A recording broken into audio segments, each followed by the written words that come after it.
Well, good morning, good afternoon, good evening, wherever you are joining us from. I'm Annette Richmond, and this is Content Marketing School. And I'm so excited to have my friend Felipe Cofino here with me today. Felipe, I've known you since 2021, where we were moderating rooms together several times a week. And, I was just I was on Sarah's Play show earlier, and I was just talking to her. We were talking about that, how we got to know so many people on Clubhouse and then build the relationships on LinkedIn afterwards. You have been on my other show a few times. And so, this is like my favorite part of doing the lives, when I can kind of sit down and just hang out with a friend. So for anyone who does not know you, please tell us a little bit about who you are and what you do. Sure. Well, thank you for inviting me. And I always love being on your lives. You have become a great friend, and I do treasure that relationship. For those of you who have not met, my name is Felipe Cofino. I am a passionate HR executive. I am a parent of 3 kids. I am somebody who is very passionate about helping people in the workplace create a culture that is fair, that is equitable, and opportunity to grow. And I've been very passionate about recruiting. Recruitment is something that I found very early on in my life that I'm very passionate about, and I enjoy doing, helping people find that right job with the right company and the right culture. And currently I'm working at PRB, Population Reference Bureau. It's a wonderful organization that does so much work changing policies around topics of family planning, reproductive health, aging, around climate, around all these amazing important topics. And so it's something that, for me, being able to do something that I'm passionate about and support a mission that I can get behind is very exciting. And LinkedIn has been a way for me to be able to share that with the rest of the world. I've had so many people share with me and teach me and help me throughout my career, and they didn't have to. And I realized at some point that I want to give back. I want to be able to help people the way people help me out. And LinkedIn has been a great way of doing that, through creating content, doing audio rooms, and obviously doing lives like this. That sounds, I did not know really anything about the company that you're with now. And that seems like, with your personality, your generous nature, it sounds like just the perfect fit for you. So that is absolutely, absolutely fabulous. So, I am so excited that you came on to talk about these audio rooms. Now, uh, you have done, and you're going to correct me, you told me, we're talking pre-show, that you do 4, but I was aware of 3 shows that you do: the Careers, Chaos, and Coaching, the Workplace Wellness Hour, and the High Achievers Hour. And you do them like later in, sort of in the evening, when I'm already kind of off for the day. I come once in a while when I can, but you've been doing them regularly for quite a while. And I know I just do one LinkedIn live show every week and a monthly audio room. And that sometimes feels like a lot. And you're doing these, some of them, I think, once a week, some of them bi-weekly. And it's just, so I'd like to start by you just telling me kind of what was the impetus for the shows? How did you kind of put them together? And why did you choose audio instead of live? Because I'm really curious to know that myself. Well, great question. So, my journey started really with Clubhouse, and that's where I met you, obviously. Clubhouse came out right at the beginning of the pandemic, and it was one of those things where I think it helped a lot of people out there stay connected during the pandemic when they couldn't meet in public. And doing through those rooms, that's where I really saw, wow, what an amazing opportunity and avenue to talk to people and share your knowledge with others that hopefully will help them. And I know our audio room, one of the audio rooms we did on Clubhouse, we did it daily, Monday through Friday. It was a lot. It was 8 a.m. to like 9 a.m. every morning. 7 a.m. to 8 a.m. every morning. And it was one of those things where that really opened my mind, or my eyes up, to not only enhancing relationships with people like you, Annette, and other people that were co-hosting, but all the people that were in the audience that would come up and ask questions. That's where I was like, wow, this is where we can really make an impact. But not only that, I love lives. Lives are great ways to see somebody, a visual, get a face with a name. But what the audios do is you can hear the inflections in the voice, you can hear the passion, but you also can have that back and forth conversation. And I think that adds to building those relationships. This is great for the people that are on the live, and it's wonderful to have these one-on-ones or maybe 3 or 4 of us on this live. But there's audio rooms, you almost don't know what you're going to get. And so Yeah. it's new, and you meet so many different fascinating people. And the last thing I'll say is that there's so many lurkers out there, or I call them learners, people who like to learn but are quiet. They won't comment, they won't like, they won't do anything. They'll just show up. I value those people because those are the people that probably need the information more than others. And so for me, it's just really helping them out. And the lives onto LinkedIn Audio, what happened was when LinkedIn Audio started picking up, the idea of doing social audio, I went ahead and felt like this is something I want to try here because this is where my home is. Home was LinkedIn. So when they came out with it, it felt like it was coming back home. Here's where my network was. Here's where my community was. This is where I wanted to really make a difference. So over time, I started doing one with Mac Laupsher, who was one of our co-hosts on Clubhouse. And that's the one that you didn't mention is the Social Saturday chat. Oh, yes, of course. And so because I don't post that from my page directly, but it's every Saturday. And that's the only one that's actually weekly that we do. And we actually have it on podcasts on Apple, Google, and Spotify podcasts as well. Now, the other 3 are bi-weekly. I need to make sure that I did not stretch myself too thin. I wanted to make sure that I was doing something that was rewarding and purposeful, but I didn't want to burn myself out. And so that's why I did them bi-weekly. And the workplace wellness one touches on my passion about creating workplace wellness, talking about quiet quitting, quiet firing. We're talking about leadership and what they can do to improve wellness in the workplace, things I'm very passionate about. And I do that with Sumana Jetty and Ashley Fluellen. Now that one right now, as of last week, we are on a summer hiatus. We're taking a summer break, and we'll be back for season 3. Same thing with High Achievers Hour. Chuomo and I do the High Achievers Hour every other Wednesday, and that is on a summer hiatus until the end of August. But one of the reasons why I've been able to dive into these, because all these I do on evenings or weekends. So I don't do them during the workday because I have my main job, obviously. Mm-hmm. What I did do is there was an opportunity with Sumana to do a leadership wellness hour during the day, during lunchtime. And I talked to my CEO about it. I just want to make sure it was appropriate, and she approved it. But during lunchtime, once every other week, we're doing ones on Wednesdays. So next Wednesday will be, we started off our first one last Wednesday. The next one will be next Wednesday. And 3 of us doing it. And it's a great opportunity for people during the workday that maybe couldn't attend the evening ones to be able to join and learn and listen and add to it. So that will be just for a summer. And then when that one ends, we'll pick up workplace wellness again. But okay, that are just, I think staggering them a little bit helps me. I'll be honest, the consistency of the weekly helps the people in the network know when it's happening. But I had to balance and make sure that I didn't burn out. And this is something that honestly, the only reason I have time for it probably is because during the pandemic, and I'll be a little bit transparent here, I was coming up with ideas to do things with the family. We were in lockdown. So I'm like coming up with ideas, and I'm an HR person. I'm creating all these little activities and fun things to do, and they loved it. After a month, they said, okay, we need a break.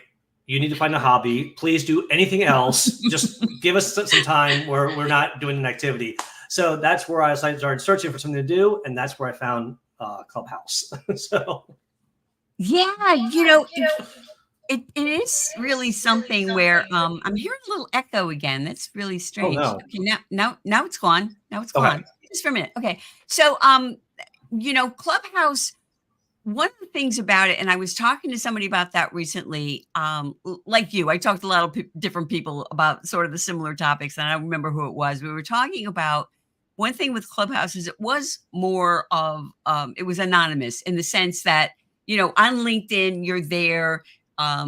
We may not have our faces on there, but you can look in an audio room and you can see who's there. And there are, I know that I often get people if I click to attend something, but whether I'm there or not, that people are like, oh, we attended the same thing. And they're, messaging you because you can do that in an audio room. And there was something about Clubhouse that it was like this whole different place. It was only that. It was like a clubhouse. And so I think that some of the conversations, for the good and sometimes for the bad, were a little more open there than they can be on LinkedIn. But I will say that, I love audio. And I talked Jillian into we do one a month. Media Mavens Talk is our monthly thing that we do in Audio Room, because I uh, I feel like you have to have a partner to do Oh yeah. audio. It's not something. I know there are other people that do audio rooms. Our mutual friend Deanna Russo did an audio for at least a year. It might have been longer. And she was primarily the host, and she would have guests come on every week, as I do with my LinkedIn Lives. Um, but most of the audio rooms that I see are generally, two or three people. Like yours are basically, it seems like they're the same people, but it seemed I had noticed on like the wellness that you have guest sort of speakers as well. Do you do that with all of them? So with the High Cheers Hour and the Workplace Wellness, yeah, we do like to have guest speakers and highlight them. We don't do that on Social Saturday Chat too much, but it is something that having the guest speakers is always nice because it provides a little variety. But having the co-host is crucial. I can't tell you how many times in Clubhouse or in LinkedIn Audio where I've attended a room and it's been one person and they didn't realize that their mic wasn't working, or they didn't realize that they were on mute and nobody was up there to tell them. So either somebody had to send them a DM or somebody had to raise their hand. And if they didn't bring them on stage, they couldn't talk. And a lot of times people are not looking at their DMs when they're in the audio room. They're focused on the audio. So it is something that having a co-host helps you with those glitches, because we all know LinkedIn has glitches like everybody else. And when those things happen, you rely on that partner to be there for you. So I think it's huge. There's a lot of lessons learned that I got from Clubhouse, and even more that I learned after doing LinkedIn Audio for 2 years. Yeah, I do feel that Clubhouse really was a good preparation for audio, and I wanted to talk to you about something else, but I will say that, like, for me, because we know what it's like in Clubhouse. You would get someone come on and they're talk talk talk talk talk talk talk talk, and you have to like cut them off. And so with Jillian and I, we have the agreement. I cut them off because I'm used to it. It does not bother me if someone is going on for too long to say, "Oh, thank you very much." That on to the next person. And I'm sure you're able to do that too, because you have that sort of that training. The hosting, I think, is very similar. Yeah, and I just realized I totally forgot to mention my other room, the Coaching Careers and Chaos with Melissa Oh, yes, Houston. yes, That's yes. on Sunday mornings. That's Sunday mornings. But no, with the whole concept of having that co-host with you, it's so important when Clubhouse and LinkedIn Audio, you're going to have people that are just chatty and are long-winded. And our rule has always been, usually we try to tell people, hey, keep your shares to about 2 to 3 minutes. When they go over 5 minutes, I'm going to interrupt them, and sometimes even less. But Melissa Houston has done she has a wonderful way about it. And I picked up her style a little bit. It's one of those things where when they say something that's exciting or inspiring, jump in saying, oh my God, that's so exciting. And just allow them to share that excitement with them, and then slowly take the microphone away from them. She does it very gracefully, very respectfully. And I really enjoy it. I have had to, unfortunately, sometimes just tell people, I'm sorry, I need to cut you off. We have 8 more people on stage and we need to move on, but I do appreciate your feedback. And I try to be respectful, but nobody likes to be cut off. It's never fun. And I think when that happens, that it's usually because people are just, in some cases they're, yes, maybe pitching their services or something, but I see that rarely. For me, it's more that they're unaware that there are other people up there. They get on there and they're just kind of talking with like one of the hosts or something. But well, pitching of the services, so that's probably a big one for me, because if someone gets up there and starts pitching their services, and they basically are trying to take over your audio room, and that's something that I find that goes from, okay, you got long-winded, that's fine, to you're being disrespectful now. You're coming into someone else's show and trying to take it over and make the conversation about you, and you're trying to sell a product.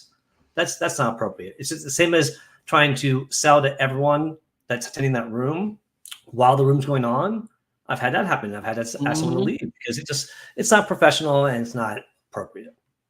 yeah, it happens sometimes even on a LinkedIn live show where somebody will come on and they're like, oh, and they start, talking about all their stuff, which for me is partly I ask people not to do that because this goes on to my podcast. And, by the time you're talking about your great deal that you're running right now, well, by the time it's on the podcast, it may be over. But, one of the things that I did want to ask you, because, and my talking about the partner was kind of a lead into that, because I know it can sometimes be a challenge. Like, I did my other content marketing school is a relatively new with a shift in my business, started, the end of last year.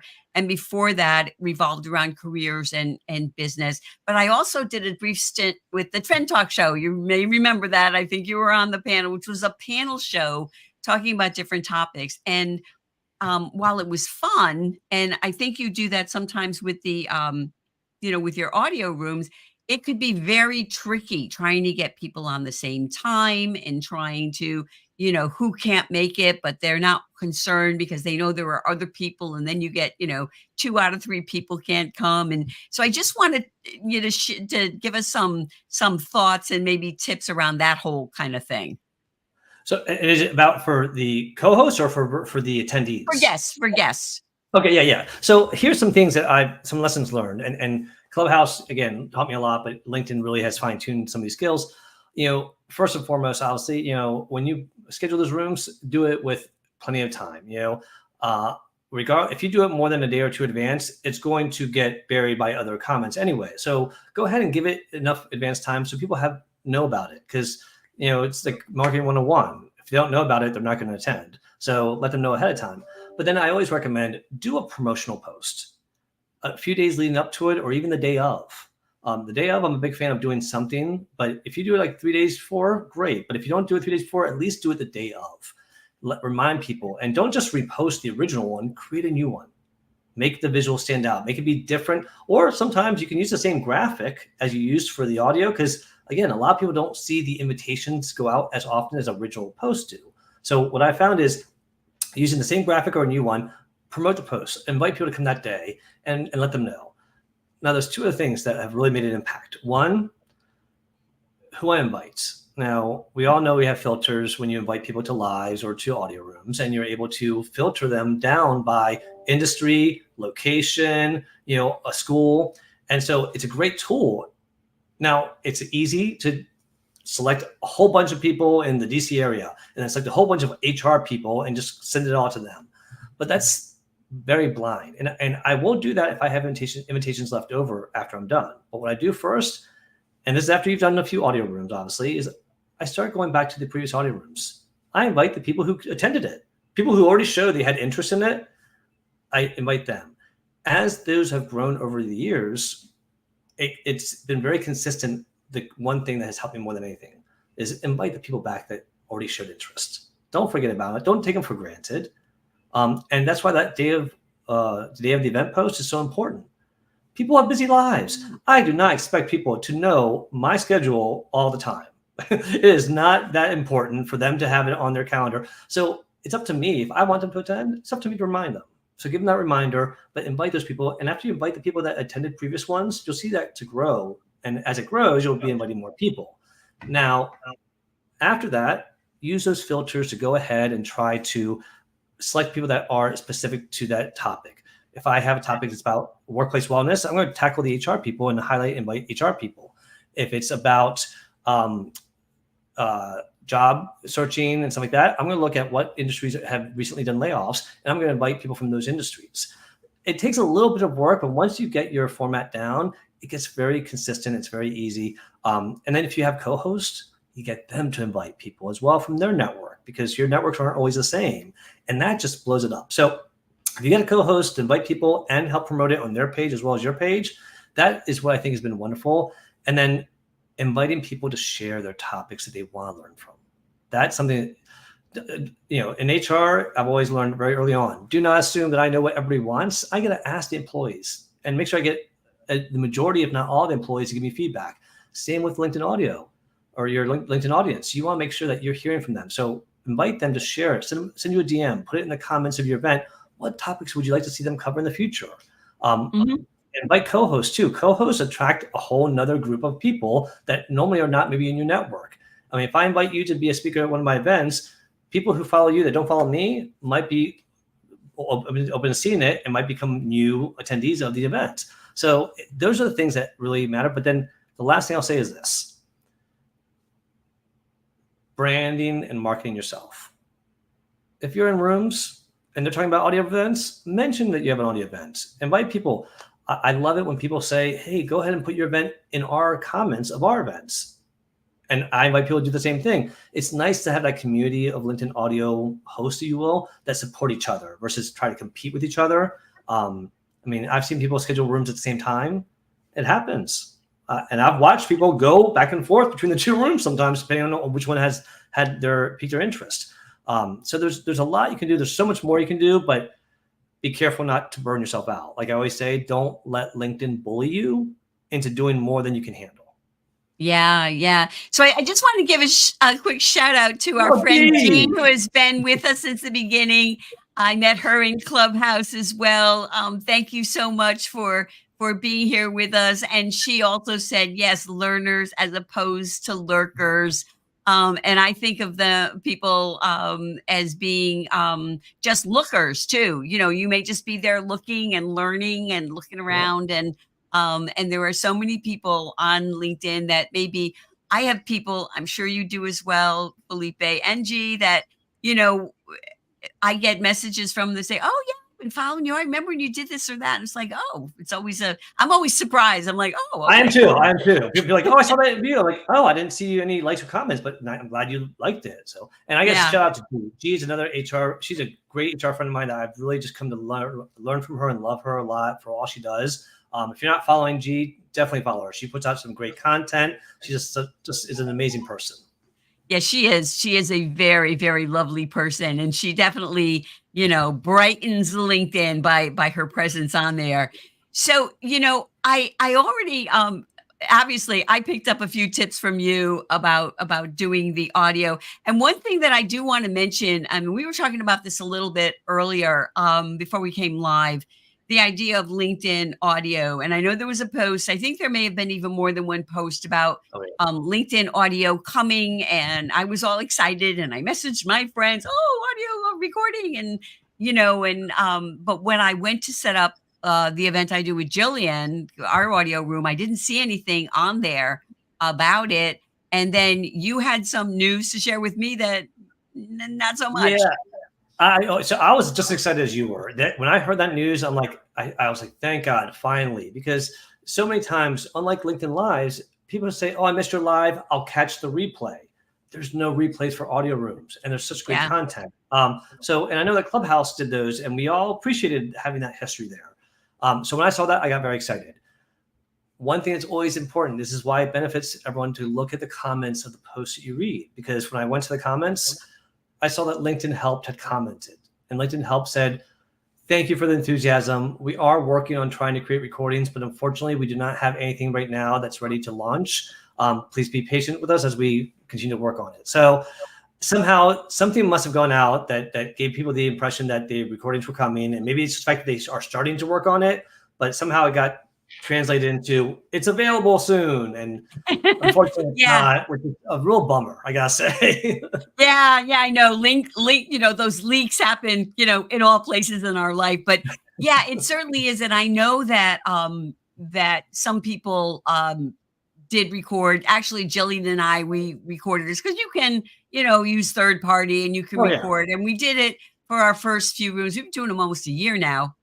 Um, but then we decided, you know what, we will stay with LinkedIn's terms and conditions, and we stopped doing it. And some people who used to do audio rooms have kind of switched over to lives, and I'm wondering if it might be for that season, for that reason, because that's It could one be. thing about LinkedIn lives. Like right now, we are streaming to LinkedIn, YouTube, and also Instagram. And hello to people on different channels. I see you. Um, but, you know, there is nothing, you know, afterwards when an audio room, when it's gone, it's gone. And so I know that it was a huge thing when our audio rooms on Clubhouse, they started recording them and we could download them. And I actually put those, I have them up on my YouTube channel with just an image Good. over them with the audio. And it was great. And now, you know, it feels like everybody has a podcast. I've had my podcast since like 2020, but it seems like now, you know, podcasts are everywhere. So the repurposing of the live. So do you ever think about like putting a live show in the mix, or is it just going to be, you think? Well, actually, with the with Workplace Wellness, we actually bookend our seasons with live shows. So the first show of the season and the last show of the season, and then we actually do a middle one during the holidays. So we actually Okay. have 3 live audios or lives during the season. High Achievers Hour, we don't do it, and Careers Chaos and Coaching, we don't do it.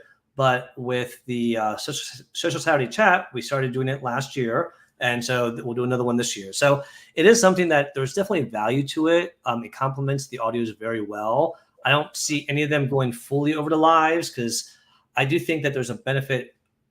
Being ready for a live, I think, requires a little bit more maintenance for us than an Yeah. audio. I don't need to be, Sure. we don't need to be showered. Our hair doesn't need to be done. We don't have to have, nice clothes. I actually spilled coffee on this shirt and I cleaned it. I dried it. I made sure it looked good for this. If it was audio, I wouldn't have to worry about it. So Yeah. I think there's that benefit there. There is that. There is the whole, no hair and makeup, which I certainly, can appreciate. So you have shared some information already, but for someone, and I know we're getting kind of close to the end here, and I do want to share your LinkedIn profile and ask you about that. But before I do that, can you give us some tips for someone who is maybe listening to this later on the replay or on the podcast who thinks, gee, that audio sounds kind of cool, but how do I start? Can you give us maybe 3 tips for people that want to start and don't know where to or how Sure. to? Let me say this first and foremost. Doing a live is a little bit more complicated than doing audio. So if you're thinking about lives and audios might be a little bit easier because lives, you have to use a third party. And so it requires a little extra step there. But audios are fairly easy. When you go into create an event, there's an icon for events versus a regular post. And you click on that and it will provide you a screen that basically has you fill out all the required fields. Your image, if it's an audio or live, the name of the audio, the topic, and then who you're going to invite. And once you click it, it'll create a post. You can write a little introduction about the post and hit send and be done. That right there has created the live. It's very easy. Once that time starts of the live, say it's tomorrow at 8 p.m. At 8 p.m., you hit start. You are in a pre-live. So if you have any co-hosts with you, they come in with you and you can chat before the live goes. And then you hit the live button and you're live. It's that easy, y'all. So you don't need any special equipment. All you need is your phone. There's nothing else more. You can use other equipment, but you don't need headphones. You don't need a mic. You don't need anything. Your phone can do everything. Now. Yeah. I do love that about the audio rooms, that there really is very little preparation. You don't need the third parties here. So I want to I'm showing your LinkedIn profile now. Can I ask you one last thing real quick, Annette? Can I ask you one last thing for starters? Of course, because we're not done over this. I just want to sneak this in. So yes, please. I just want to encourage people, if you're thinking about doing one, your first one, label it a test room. Say LinkedIn audio test room. People do that. Enough people have done that where they see that and they're going to be very forgiving. They're going to say, oh, if they do come in, they know you're just testing it out. It's a great way for you to test it out. See if some people come in, invite them up on stage, play around with the microphone. It's a chance for you to get comfortable with it before you do your first formal one. But like we said earlier, get that co-host. That co-host is going to help you because if your mic doesn't work and there's nobody on stage with you, you have no idea. And your audience is listening to nothing. So when those glitches happen, that co-host is key. So get a friend, a buddy, somebody that is passionate about LinkedIn to join you, and then invite other LinkedIn hosts. All right, I'll stop now. No, that is so true. And Jillian and I, we just did our monthly room yesterday, and her mic, she was having problems with it, so she came in really loud and clear, and then she would it sounded like she was in another room talking for a bit. And you have to be able to have someone say, oh, hey, this or that. And the audience is always good for that too. Although if your mic's not working, you can't say my mic's not working. But you can say things like, can you hear me? Can you hear us clearly? So I just want to show this, your profile, and you got a new banner, which I really like there. So one of the things I just want to say with the featured here, because you share a lot of content, and all of your shows, I see that you have your events featured, because if you're not aware, you can, in your activity section, you can actually set which which you want to sort of be static on your LinkedIn profile. I do videos, you have your events. So if you're interested in any of Felipe's events, go to his profile and then you can, you can see the events and get know kind of when they are. Are you open to connecting with people? Absolutely. Yep. Okay. So I so do have. I no, go ahead. Oh no, no, no, I'm open to connect with people. I think people think because of how many connections there's that cutoff at 30,000. I always leave open enough, a few thousand open to make sure I keep on building my network. Yeah, I had that happen with somebody that, and I don't want to mention the name, but somebody that we both know, but met them on Clubhouse years ago, and it was never connected with them. And someone that has like huge, huge following. And I messaged them one day and I said, "Oh, I thought I was connected with you. And I'm just wondering if you have any space." And they said, "Well, I'm gonna have to boot somebody, but I will." I was like, "Oh, Oh, I was yeah. so I close." don't want to get to that point where I have to boot somebody to invite somebody in. I'd hate to be in that role. No, That'd be a tough role to be in. I know, but it was like, I mean, I don't have nearly as many connections as you do, but I know that there's people on there that I probably have maybe even never No. interacted with. So it's certainly interesting. So I always like to ask my guests, and I'm sorry we've gone over a little bit over our Oh, I'm 30 fine. minutes. That's It goes good. by so fast, but I always like to ask for a final thought because this has been a great conversation. I have certainly learned some things. I know people listening now or on the podcast will have learned as well. But what would you like to share that, maybe I haven't brought up and you would like to just, whatever you think would be valuable? Um, well, first I remind people that LinkedIn is the number one professional platform out there. Okay, and if you're trying to grow your business, find a job, or just get new clients, this is the platform that's going to give you the most success. It's the number one lead generation platform. And I just encourage people to look at building your own personal brand, your company, or supporting the organization you work with.